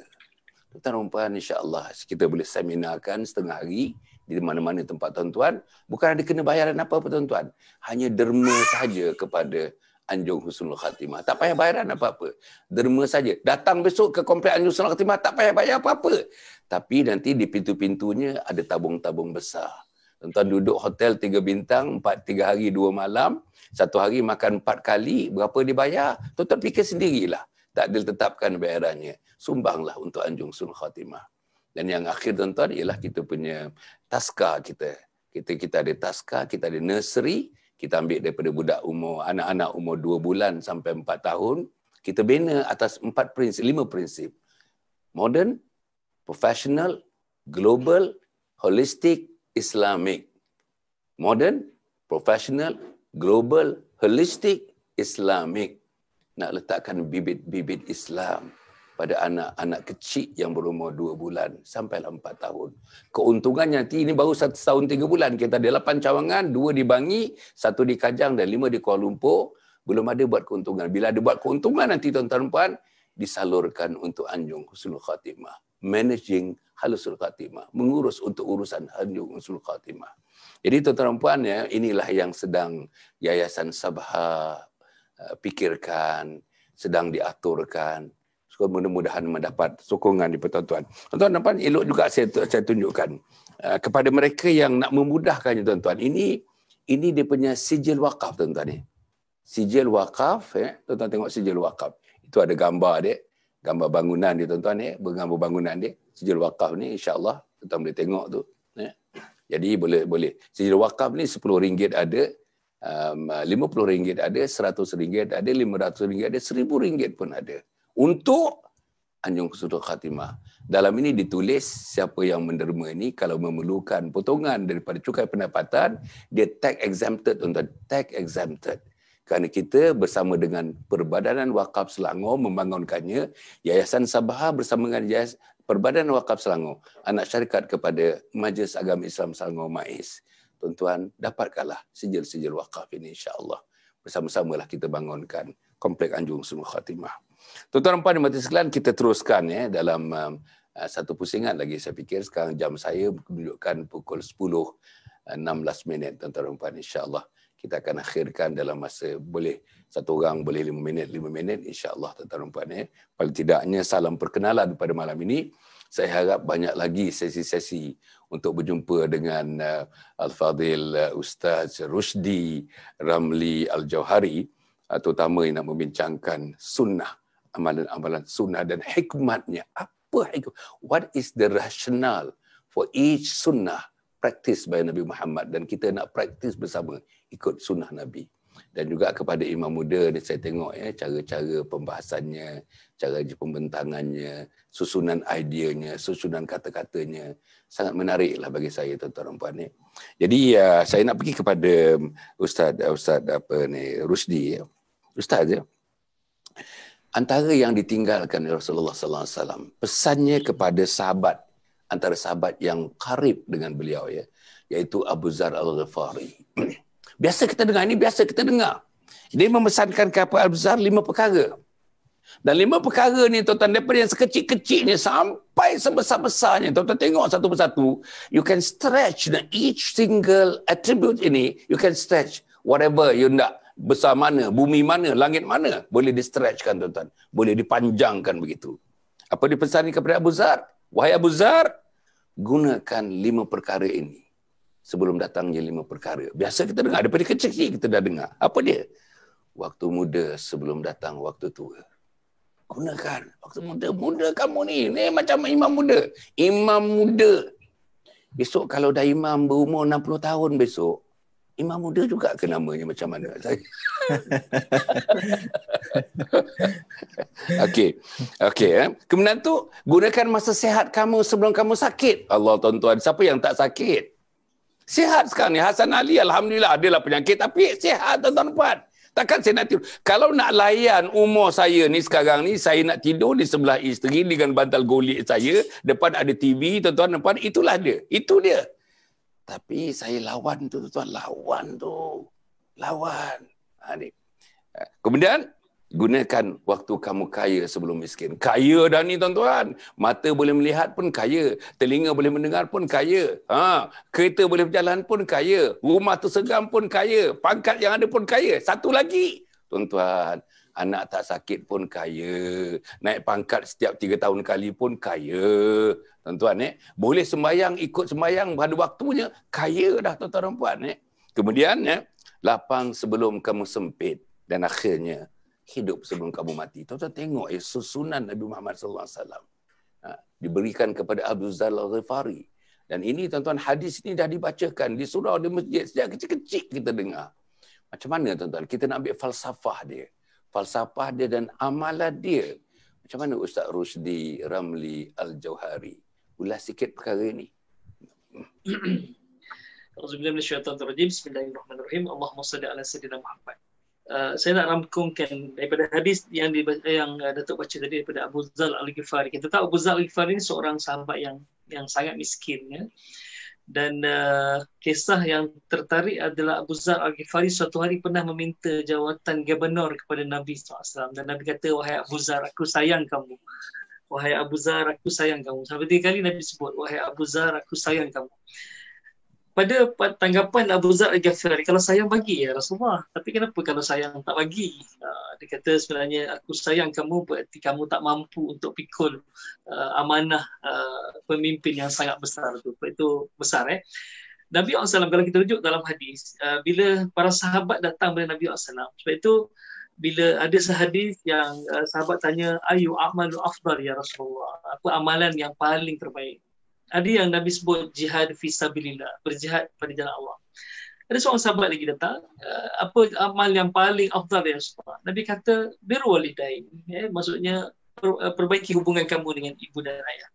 Ada yang kata bila datang solat fi waqtihinna, as-salatu fi waqtihinna, solat pada waktunya. Jadi ketiga-tiga jawapan Nabi SAW berbeza pada 3 orang sahabat. Jadi Nabi ini dia sangat bijak dari sudut siapa yang bertanya dan apa penyelesaian dia. Sebab itu Nabi ini memang kalau kita kata sangat hebat, sangat hebat. Daripada apa yang kita nak bincang tentang tadi tu, saya sebenarnya nak merangkumkan pada ayat ni, sebenarnya Nabi sangat risau pada kita. Sebab itu kalaulah disebut oleh ahli tafsir tidak turun ayat Quran, memadailah dengan turun ayat ini. Surah apa? Surah Al-Asr. Surah Al-Asr.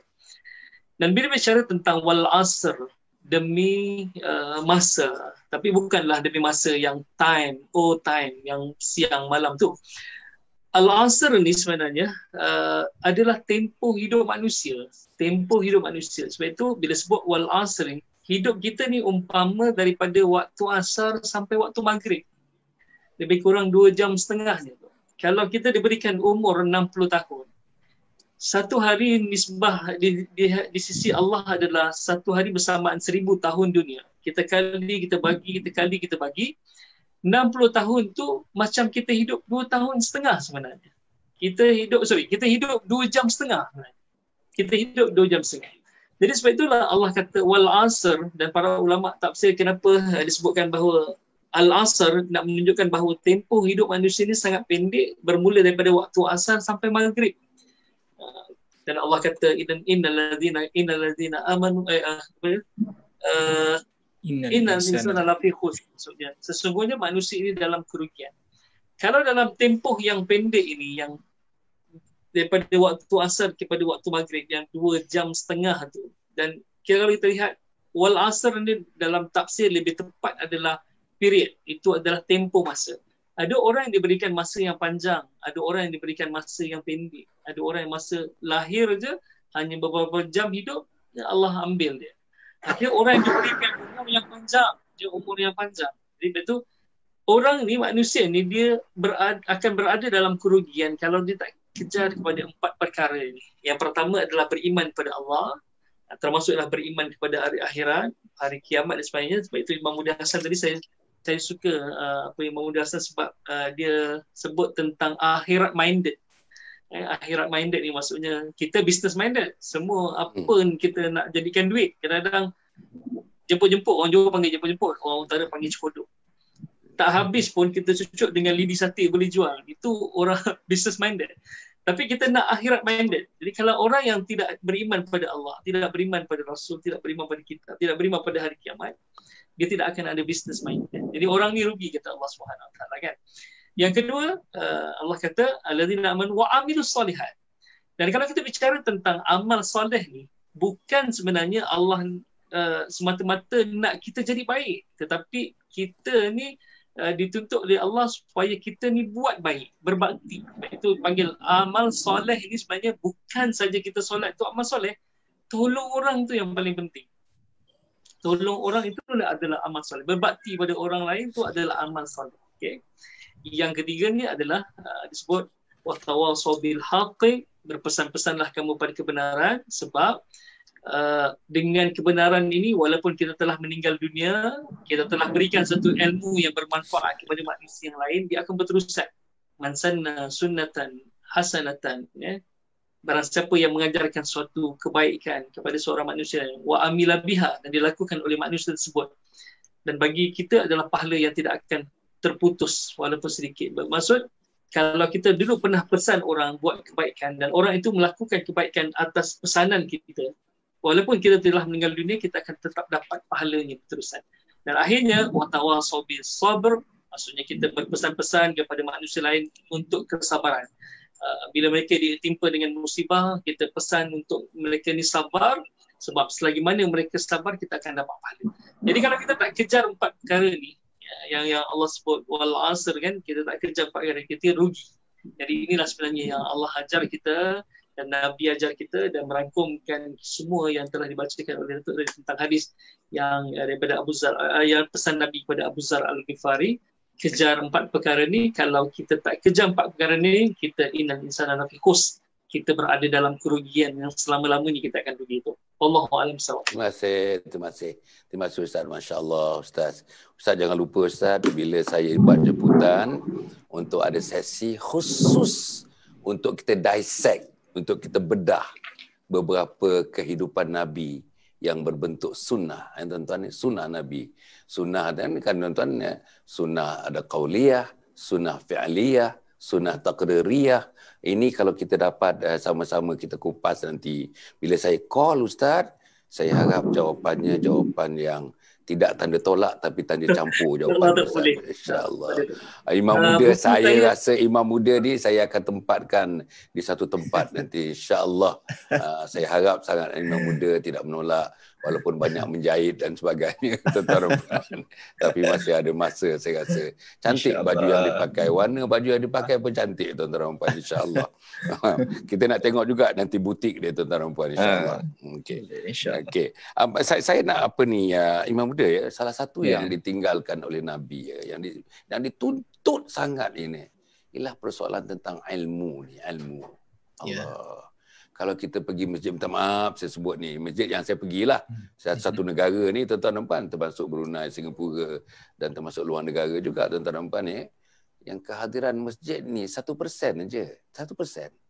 Kalau misalnya penduduk di situ 3,000 orang, tak ada 30 orang pun sembahyang subuh, tak ada.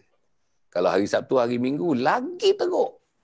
Terutamanya anak-anak muda yang berumur sekitar 25 tahun ke bawah.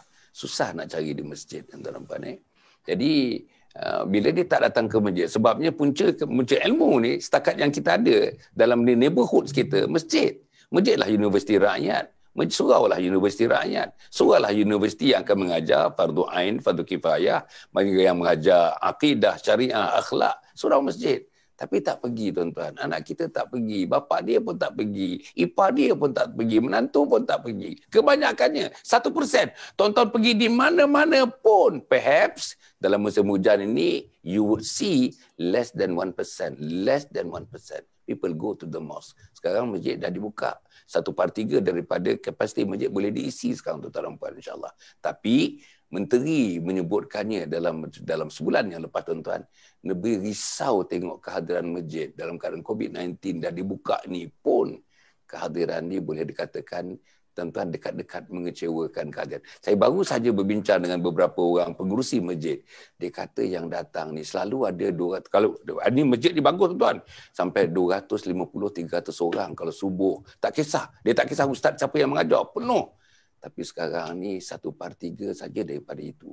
Walaupun orang berteriak dulu, kenapa masjid tak buka? Kenapa masjid tak buka? Bila dah buka, tuan-tuan nampak tak ada nampaklah pertambahan kehadiran itu. Tapi penurunan kehadiran selepas COVID-19 ni. Jadi dalam konteks ilmu ni Ustaz, kenapa Nabi tekankan sangat? Talabul ilmi faridatun ala kulli muslim wa muslimatin. Sila Ustaz. Baik, Allahumma salli ala sayyidina Muhammad. Terima kasih kepada Dato' kepada Ustaz Rusdi, semua yang menonton live ini. Mudah-mudahan kita diberkati Allah hendaknya insya-Allah. Sebagaimana yang hadis yang disebutkan oleh Dato' tadi, ya, talabul ilm faridatun ala kulli muslim. Menuntut ilmu itu wajib bagi semua muslim, termasuklah laki baik wanita. Ya, sebab itu kalau kita lihat bagaimana Nabi sallallahu alaihi wasallam penurunan wahyu yang pertama pun iqra, ya, bacalah, itu pun simbolik kepada ilmu. Begitu pentingnya ilmu ni dalam kehidupan kita. Ya, nak menerajui rumah tangga suami isteri kena ada ilmu. Ya, nak mendidik anak-anak menjadi anak yang berguna, ilmu. Ya, nak solat jenazah ada ilmu. Sebab saya ada dengar kisah orang, ya, solat jenazah tak pernah pergi solat jenazah. Ya, bila disuruhnya orang ke depan, rapat ke depan, dia marah. Yang tolak-tolak macam mana nak rukuk sujud nanti? Dia marah orang tu sebab tak ada ilmu. Ya. Kan? Macam mana nak sujud? Orang pergi 4 takbir, dia buatnya 4 rakaat. Sebab tak ada ilmu. Walaupun dia tahu solat jenazah tu sejak kecil lagi tahu solat jenazah ni ada. Tapi kerana tahu itu belum cukup. Ya? Tahu tak cukup. Dan inilah kita kata menuntut ilmu ni satu benda yang wajib. Tapi yang kita nak bukan sekadar ilmu, ya, tetapi kefahaman dan pengamalan tu sendiri. Sebab tu kata Sayyidina Ali radhiyallahu anhu, ciri orang bertakwa tu ada 4. Al-khawfu minal jalil, takut pada Allah. Wal amalu bit tanzil, dia kata apa? Beramal dengan Quran. Bukan sekadar baca, bukan sekadar tahu baca, tapi disuruh beramal dengan Quran.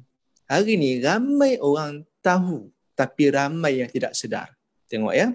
Ilmu tahu dan sedar tak sama. Ya. Ramai orang tahu wajibnya solat. Tetapi kenapa ramai yang tak mendirikan solat? Sebab tidak sedar. Maknanya dekat sini sedar dan tahu tak sama. Macam yang Datuk sebutkan tadi kan. Ramai orang tahu fadilat solat fardu berjemaah di masjid itu 27 kali ganda pahala. Ramai yang tahu. Tapi kenapa masih lagi belum hadir lagi? Kerana tidak sedar. Ramai orang tahu puasa itu wajib, tapi ada yang tak puasa. Ramai yang tahu menutup aurat itu wajib, tapi dia tak menutup aurat sebab tak sedar. Maka itulah bezanya kita. Ramai orang dapat hidayah, tapi belum dapat taufik. Ya? Sebab tu kita nak taufik dan hidayah. Sebab tu ada satu sahabat saya, namanya Taufik, isterinya Hidayah. Cukup cantik. Gabungan tu cantik. Ya? Taufik dan Hidayah. Bagus. Kita nak ramai orang hidayah, Islam. Oh, saya Islam. Alhamdulillah dapat hidayah. Tapi belum dapat taufik lagi. Kekuatan untuk beramal, kekuatan untuk untuk kita hidayah tu untuk dia. Allah bagi ilmu ni hidayah. Salah satu bentuk ilmu ni satu bentuk hidayah. Maka tak cukup dengan itu. Kita mohon pada Allah, bagilah taufik untuk aku beramal dengan ilmu yang aku ada. Ya. Ini yang kita nak. Nabi SAW pesan kepada kita, ya, supaya bukan sekadar, sebab tu kita tengok wal asri, macam Ustaz Rusdi sebut tadi kan, wal asri innal insana lafi khusr illa alladhina aman. Tak cukup beriman. Beriman tu kerana dia tahu dan dia yakin. Kemudian dia kena beramal. Tak cukup. Syarat untuk masuk syurga tu tak cukup dengan beriman. Wa amilus salihat, kena beramal. Tak cukup dengan beramal untuk diri sendiri. Ya. Wa tawassaw bil haqq, kena bagi tahu kebenaran itu pada ahli keluarga, pada siapa-siapa saja.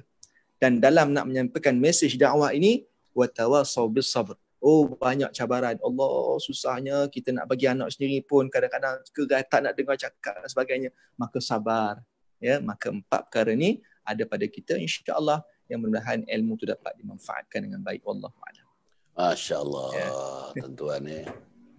Saya ialah dah jadi moderator ni rasanya dekat 30 tahun lah tuan-tuan dan puan ni. Tapi ialah bila berdepan dengan orang muda-muda depan saya ni, muda tapi pemikiran mereka terlalu dewasa tuan-tuan dan puan ni. Dua-dua sekali yang di depan saya ni. Jadi saya hormati mereka. Supaya kita terus menghormati mereka, kita harap dapat kita terus menghormati mereka dalam majlis-majlis macam ini. Bila kita jemput nanti, tuan-tuan dan puan, mereka akan bersama dengan kita mencurahkan ilmu mereka lagi. Ustaz Rusdi, Ramli Al-Jauhari dan Al-Fadhil Ustaz Imam Muda Hasan Adli, tuan-tuan dan puan ni. Hasan Ali, cikgu dia kata, tuan-tuan, Hasan Ali, kau tak kenal Hasan Ali ke? Itu masa dia belajar dulu. Tuan-tuan dan puan yang mati sekalian, alhamdulillah, syukur kita kepada Allah Subhanahu Wa Taala. Saya rasa tuan-tuan kita telah berbincang. Boleh disambung lagi sebenarnya. Tak cukup ni, tak cukup. Kotak pemikiran minda Nabi Muhammad SAW tak cukup. Sekarang ni tuan-tuan, kita baru pergi kepada skin, baru pergi kepada kulit. Tak sampai lagi daripada isi hari-hari dia. Tak sampai kepada lagi tulang. Tak sampai lagi pada som-som dia, tuan-tuan. Som-som dia tu. Itu yang nantilah insya-Allah tuan-tuan dan puan tuan-tuan minta kita panjang umur, kita minta mikir murah rezeki dan sebagainya, kita boleh lagi mengadakan program-program seperti ini insya-Allah. Tuan-tuan dan puan besok pagi seperti biasa, titisan embun pagi. Alhamdulillah tuan-tuan, dalam minggu ni, minggu lepas, nampaknya sambutannya sangat-sangat baik. Saya cuba nak ubah kepada 7.30, tapi ramai menentang tuan-tuan. Nak 6.30 tuan, 6.30. Aduh. Masya Allah. Saya pun tak sanggup 6.30 ni. Pasal subuh tuan-tuan sekarang pukul 6 ya. Jadi sementara kita nak wirid-wirid sikit pun tak dan 6.30. Macam ni lah tuan-tuan Kita buat 9 suku ni memang tergocoh-gocoh. Nama ni perkataannya tergocoh-gocoh ya. Selepas Isyak tadi nak pergi ke set macam ni tuan-tuan, nak menghadap kamera, agaknya macam saya dekat studio ni nak menghadap kameranya dengan technician dia, dengan berbagai-bagai peralatannya tuan-tuan, untuk diredikan dalam masa 15 minit begitu agak sukar. Tapi alhamdulillah dia telah berjalan tuan-tuan 128 hari sesuai dengan surah At-Taubah ayat 128 tadi tuan-tuan. Masya-Allah. Tuan-tuan yang mati sekalian, besok pukul 9.15 kita paparkan 2 lagi tuan-tuan. Yang pertama ya, Dr. Nik Salida Suhaila, Dr. Nik Salida Suhaila, dan seorang lagi tuan-tuan, kaunselor daripada Jabatan Penjara Malaysia. Tuan-tuan, kaunselor kanan. Nama dia Haji Izzuddin Ghazali, Haji Uddin Haji Ghazali, cerita besok tuan-tuan, jadilah pendengar yang baik. Jadilah pendengar yang baik. Jadi tuan-tuan, insya-Allah jangan lupa besok tuan-tuan, besok 9 suku malam, 9 suku malam. Dan pada masa yang sama tuan-tuan, insya-Allah tuan-tuan dan puan buku-buku Ustaz Rusdi ada boleh tunjuk buku tu ke sikit? Tak ada? Alamak, dekat bawah tu. Kat bawah. Okey. Kalau ada, tunjukkan apa tu. Jadi cantiklah kita. Daripada 200,000, mungkin malam ni boleh bertambah lagi 200,000 lagi. Manalah kita tahu. Bukan pertambahan buku itu, pertambahan ilmu. Tiap-tiap satu perkataan, tiap-tiap satu huruf yang menyebut Nabi Muhammad sallallahu alaihi wasallam, itulah yang diatur huruf itu untuk memudahkan kita meniti titian sirat nanti tuan-tuan dan puan, insya-Allah. Jadi kepada tadi tentang kita punya butik ni, Imam Muda di Wangsa Malawati Ya, betul. Wangsa Malawati. Lebih kurang di mana Wangsa Malawati ni? Dekat mana kita nak? Berhampiran dengan Masjid Al-Muttaqin Wangsa Malawati. Wangsa Malawati, Depannya. Depan masjid tu. Depan masjid, ya. Tuan-tuan ada butik yang dimiliki oleh Imam Muda Hasan Adli, tuan-tuan dan puan. Tuan-tuan tengok pakaiannya malam ni tuan-tuan. Tengok dia punya baju, dia punya pilihan dia. Alhamdulillah, cantik tuan-tuan dan puan. Dahlah bajunya cantik, dipakai oleh manusia yang cantik. Allah. Jadi 2 kali cantik, 2 kali cantik tuan-tuan. Dan bahasanya pun cantik, penyampaiannya pun cantik, ilmunya cantik. Jadi a triple cantik tuan-tuan. Masya-Allah, masya-Allah. Mudah-mudahan Allah memberikan kita taufik dan hidayah. Taufik dan hidayah dalam hidup kita ini, insya-Allah. Jumpa lagi tuan-tuan dan puan. Terima kasih kepada kedua-duanya. Aqulu qouli hadza wa astaghfirullahal azim li wa lakum wa lisairil muslimin wal muslimat. Innahu huwal ghafurur rahim. Wassalamualaikum warahmatullahi wabarakatuh. Assalamualaikum warahmatullahi wabarakatuh.